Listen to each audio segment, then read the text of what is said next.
అనగనగా ఒక ఊరిలో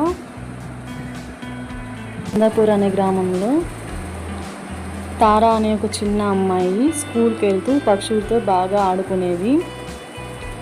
తను ఇష్టంగా పక్షుల్ని, జంతువుల్ని పెంచుకుంటూ ఉండేది.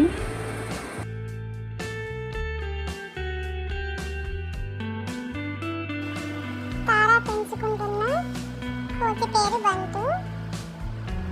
తన స్నేహితుల సహాయంతో బంటుని వెతకడానికి తారా తిరుగుతూ ఉంటుంది.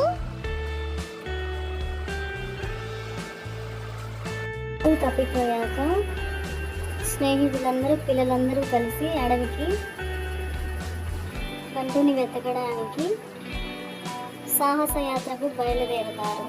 దారిలో వారందరూ మాట్లాడుకుంటూ